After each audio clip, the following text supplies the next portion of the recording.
Blessed Friday, everyone. So, don't you know that I am smiling not because I am stronger than my problem, but I am smiling because I have God who is stronger than my problem.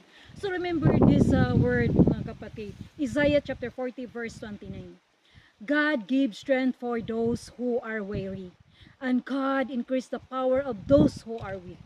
Kaya mga kapatid, kahit pagod ang trabaho mga kapatid at saka mga problema mga kapatid, but I surrender myself to God because I trust Him and I believe Him. Kaya ikaw na nakinig ngayon mga kapatid, kung ikaw ay napagod na sa mga problema man o sa trabaho man, mga kapatid, Jeremiah chapter 29 verse 11, may nilaan ang Diyos na mas maganda para sa iyo. Kaya pag naniniwala ka kapatid, comment down below. Amen. Glory to God. Jesus loves you and I love you all. Bye.